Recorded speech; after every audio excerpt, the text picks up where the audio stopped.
हैं, सबके पीछे कोई न कोई कारण लगा रहता है, छुपा रहता है। अब देखेंगे जितने भी व्यक्ति हैं सबकी मति अलग अलग है। हर व्यक्ति अपने मति के अनुसार ही कार्य करते हैं। मुंडेर मुंडेर मतिर्भिन्ना, किसी से किसी का मति मिलता नहीं है।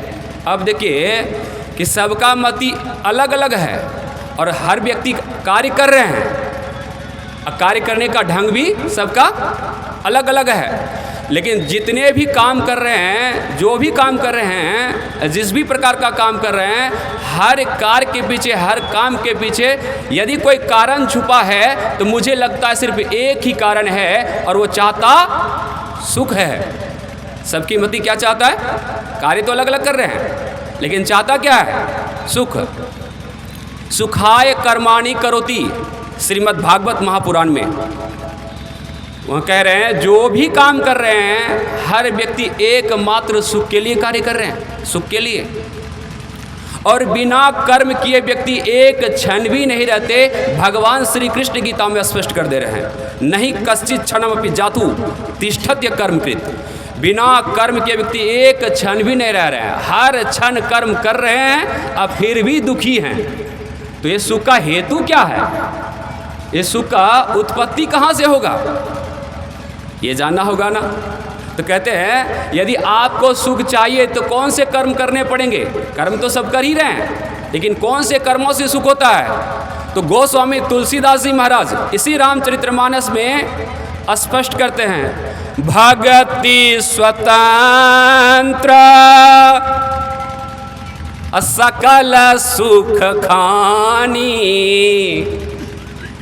आपको जो भी सुख चाहिए, लौकिक सुख चाहिए यानी बेटा का सुख चाहिए, बेटा अनुकूल हो जाए, पुतहु अनुकूल हो जाए, पोता पोती अनुकूल हो जाए, शरीर अनुकूल रहे, नहीं तन मन जो भी है, जो भी सुख चाहिए, जो परलोक यहाँ सुख चाहूँ, वहाँ भी सुख चाहते हैं और यहाँ भी सुख चाहते हैं। तो यहाँ सकल शब्द का मतलब है ऑल इन ऑल, नहीं तो क्या करना पड़ेगा? भक्ति स्वतंत्र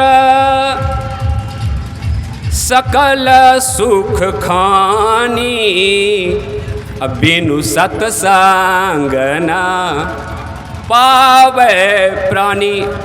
इसीलिए ऐसे सत्संग और भक्ति के लिए सबसे पहले शिव ही एक बार नहीं बार बार याचना कर रहे हैं। ये पहला शब्द शिव है। देखिए क्या कर रहे हैं शिव कि बार बार बर मांगहूँ, हर सिद्ध हो श्री रंग, पद सरोज अनपायनी। भक्ति सदा जो निरंतर, ऐसी भक्ति जो अविरल भक्ति है, ये भक्ति नहीं यदा कदा। कौन सा भक्ति और कौन सा सत्संग? देखिए क्या कह रहे हैं, भक्ति सदा सत्संग, जो ऑलवेज टाइम भक्ति चलते रहता है। ये भक्ति कौन सा है? यही कह रहे हैं स्वतंत्र। स्व का मतलब है स्व मा ज्ञाति धनख्यायाम। यदि कल मेरा प्रवचन सुने होंगे तो कल बताए थे, स्व का 4 अर्थ है जिसमें एक है आत्मा। इस संदर्भ में आदिगुरु भगवान शंकराचार्य विवेक चूड़ामणि में स्पष्ट कर रहे हैं भक्ति। देखिए क्या कह रहे हैं, मोक्ष कारण समग्रयाम भक्ति रेव गरीयसी, स्वस्वरूपानुसंधानम भक्ति रित भी धीयते। कहते हैं भक्ति की प्रकाष्ठा अनुसंधान में है, खोज में है। और अभी डॉक्टर राजीव जी महाराज से श्रवण कर रहे थे ना कि निज तन में, अच्छा ये निज तन भी जानना पड़ेगा कहाँ है। ये निज तन आपका स्थूल सूक्ष्म कारण महाकारण तक ये माया का तन है, इससे तो कभी भी निकाला जाएंगे आप। जिंदगी एक किराए का नहीं। निज तन कौन सा है? ये कैवल्य तन, जिसको चैतन्य बोलते हैं। जब वहाँ अपनी स्थिति को पहुँचाएंगे और तब जब भक्ति करेंगे, वही भक्ति के लिए तो हमारे परमराज कह रहे हैं, आओ हो भक्ता सारा भक्ति करो हो, और असारा भक्ति करी। यदि बाहर वाला भक्ति यहाँ तक करते रहेंगे तो क्या होगा? भक्ति सब निष्फल हो, इसका कोई फल मिलने वाला? हाँ मिलेगा।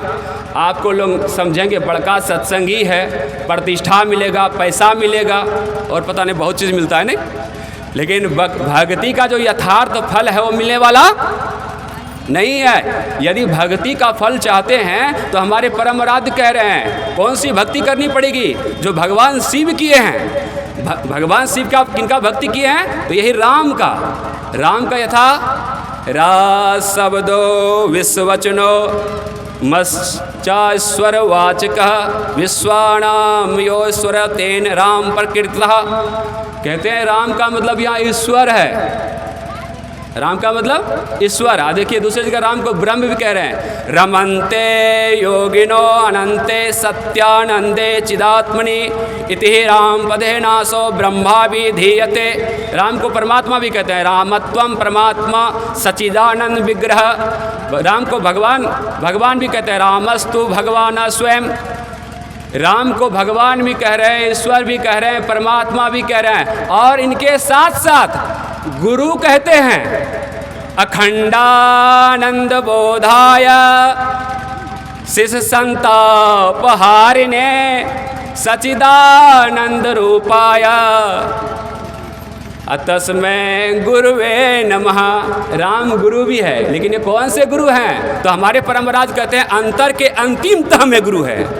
और मन पता जो अंतर के अंतिम तह में गुरु है वो कौन सा है? आत्मा गुरुवे नमः, परमात्मा गुरुवे नमः।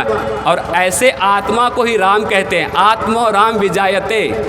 देखेंगे अथर्ववेद में मंत्र आया है, कहते कौन से देवता की उपासना यानी भक्ति करूं? कस्मै देवाय हविषा विधेमा। उत्तर में निवेदन है, सार भक्ति करना चाहते हैं तो वहाँ कहते हैं ना देवा स्वात्मना पर, अपनी आत्मा से बढ़कर कोई दूसरा देवता है ही नहीं। और ऐसे जो गुरु हैं आत्मा, इसी के लिए तो हमारे परमराज कहते हैं श्री सद्गुरु की सार शिक्षा याद रखनी चाहिए अति अटल। अपने मानसिक पटल पर इस बात को अटल कर लीजिए। और तो सुनते ही हैं कथा कहानी चुटकुला, ये भी सुनिए मनोरंजन के लिए, लेकिन यथार्थ समझना पड़ेगा। अपने मानसिक पटल को इस बात को अटल कर लीजिए। क्या? अति अटल श्रद्धा प्रेम से गुरु भक्ति करनी चाहिए। देखिए यहाँ कह रहे हैं ऐसी भक्ति के लिए याचना करते हैं हमारे परमराज, जिसमें श्रद्धा है और प्रेम है। क्योंकि श्रद्धा के बिना, जब तक श्रद्धा नहीं होगा ना, ये ज्ञान नहीं टिकेगा भक्ति का। श्रद्धावान लभते ज्ञानम। ये ज्ञान टिकेगा कब? जब आपके अंदर श्रद्धा और प्रेम। ऐसी भक्ति के लिए हमारे परमराज भी याचना कर रहे हैं। क्या कर रहे हैं? प्रेम भक्ति गुरु दीजिए बिन भाव कर जोड़ी। शब्दा नाम अनेक अर्थ है। एक अर्थों में कर का यथा हाथ तो है, लेकिन दूसरे अर्थों में कर का यथा किरण है। बंदा गुरुपद कंज कृपा सिंधु नर रूप हरि महामोहतम पुंज जासु बचन रवि। रवि मतलब सूर्य। सूर्य के साथ जो कर लगा है मतलब किरण। ऐसे किरणों को जब जोड़ेंगे ना तो क्या होगा? ज्योति जगी जावे। वह साधारण सुख नहीं है, विशेषण लगा है ना, उपसर्ग भी है। तो क्या कह रहे हैं? ज्योति जगी जावे अति सुख पावे। वहाँ विशेष रूप से सुख मिलेगा। अच्छा, जहाँ ये ज्योति जगता है ना, बिंदु फिट विद्या नाद लिंगम उपस्थितम बीजाक्षरम परम बिंदु नादम तस्योपर स्थितम। बिंदु में तहाँ नाद बोले, वहाँ शब्द। जिसको इस शब्द का ज्ञान है ना, जोगी जोग से ध्यावे न तपसी देह जरवावे। न जोगी जोग से ध्यावे न तपसी देह जरवावे। सहज में ध्यान से पावे जही सूरत का, सु मतलब होता है क्या, देखिए सु कैसे लिखेंगे, सुहर्सु का अखो ना, तो कहते हैं सु मतलब क्या, सुषमना, सु मतलब यहाँ क्या, सूरत, सु मतलब देखिए क्या है, कहते हैं यदि ऐसा सूरत का खेल, अखो मतलब खेल, जिसको ऐसा सूरत का खेल आ रहा है उसी को सुख मिलेगा। ना जोगी जोग से ध्यावे, ना तपसी देह जरवावे, सहज में ध्यान से पावे, सूरत का खेल जही आवे।